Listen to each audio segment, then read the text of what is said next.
And joining us now on the Farm Bureau phone line. Check out favorites.com and go with the home team.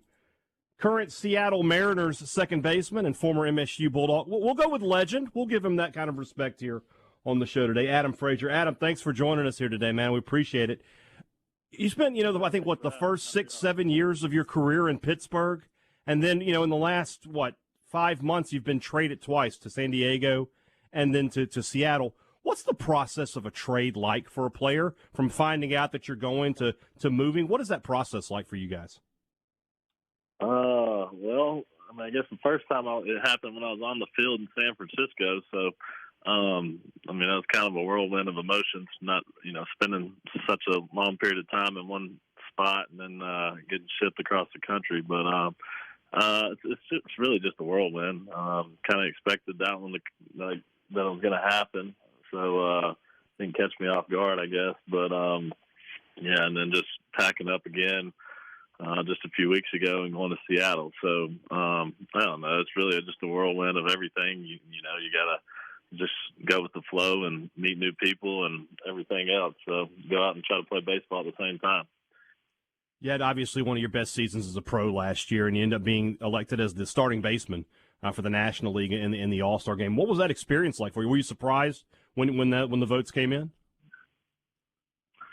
I was excited. I felt like I had a pretty good first half, so it was pretty awesome to get that kind of recognition. Being in the All-Star Game was a dream come true, and being able to start it was just a cherry on top. So it was a lot of fun. I know that, and pretty cool to have that under my belt, and hopefully try to replicate that this season again this year.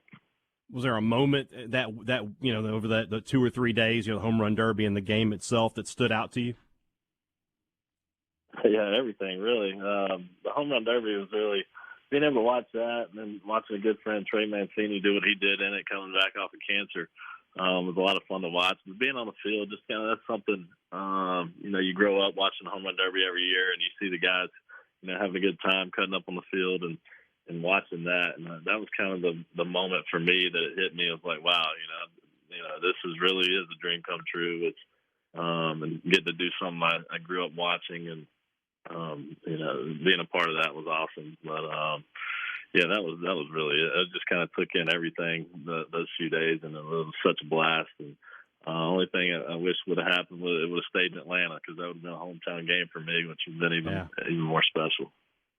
Well, you think about this past summer, and obviously that was a great moment for you in the professional career, but Mississippi State obviously had a great summer baseball-wise itself, winning the first national title. Of course, you were on the team that played for the national title in 2013. One of the things we saw on Twitter not long after the final game was MSU, a lot of the former Diamond Dogs showing off these packages that had been sent out by Mississippi State. Did you receive one of those packages? And if you did, oh yeah, yeah. What did it mean to have that moment of recognition of, hey, we were part of everything that built up to this moment?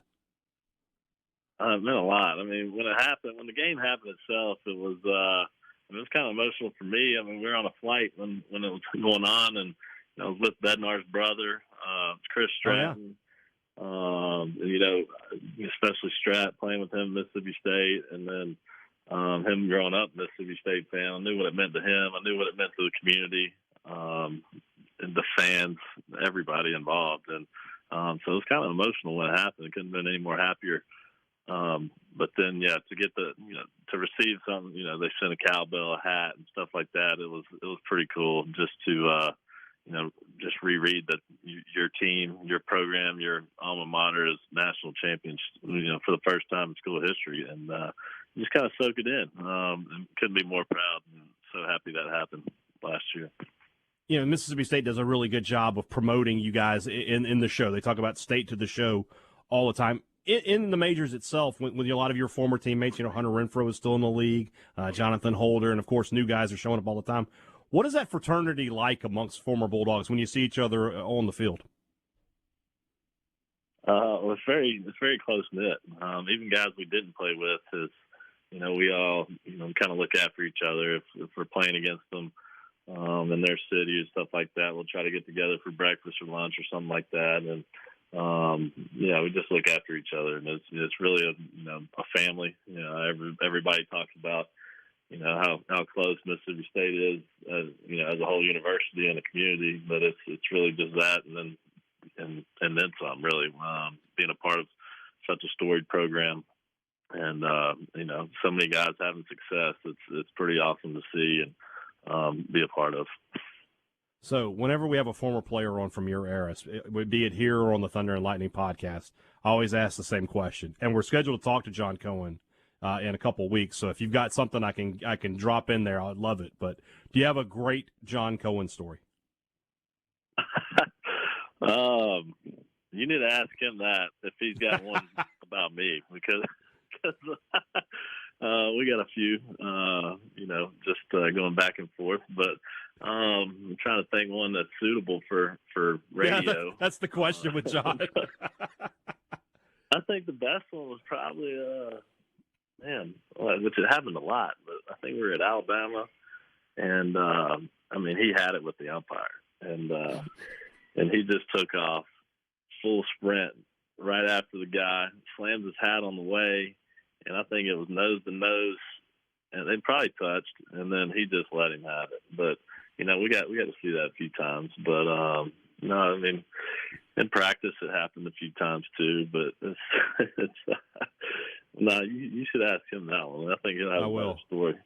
I always make the same joke whenever I talk to John. I'm like, I don't know if you know this or not. You had this reputation for being intense. And he always laughs at it, so I must be doing something right there. Outside of John Cohen arguing it with umpires, if I said give me a couple of your favorite memories from your time here at Mississippi State, what would they be? Man, everything really. Winning a regional there is pretty cool. Wish we could have hosted a super regional while I was there, but winning the SEC tournament was awesome. Dogpiling in Virginia. And then obviously making it to the national championship. Wish we could have won that. But all of Omaha being maroon and white with 30,000 fans that were all ours for that national championship is something I'll never forget. And my only regret would be not winning that. So just everything, though. Those probably the best 3 years of my life, and everybody was pretty cliche for college in general, but. And just the way everybody's treated, it's really, really like an extended family over there. And that's, it's everything. We've been talking about a lot of fun stuff here with Adam Frazier, but of course, right now with Major League Baseball, you guys are sort of, waiting it out and trying to see what's going to happen. Do you feel pretty confident that this season's going to get played? Obviously, right now we're probably at a point where it's not going to start on time, but do you feel pretty good overall about this season coming to fruition? Yeah, I think there'll be games played. I know spring training's more than pretty certain that's going to be delayed, but I'm pretty confident that we won't miss any games as well. So hopefully I'll get some stuff worked out. I know there's a lot of differences from each side, and hopefully it happens. I'm pretty confident. Like I said, I don't think we're going to miss regular season games, but I guess we'll wait and see. As a guy myself, that I tend to always side with the players, and I certainly do in this situation that you guys are in right now. But for those who haven't followed as closely, as generically as you can, sort of outline what the players are looking for right now. Well, there's a lot of competitive differences in the game right now. The way things are structured, the tanking is kind of the thing right now, and it's not a good thing. So.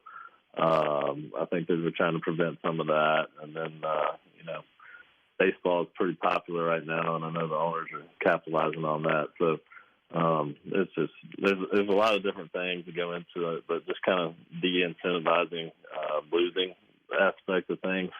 That's really kind of where we're at. I guess that's the surface level stuff that's easy to describe for people to understand. Well, the season's about coming up for Mississippi State. Hopefully, it's going to get started soon for MLB. Do you think you're going to be making a trip back to Starkville this summer?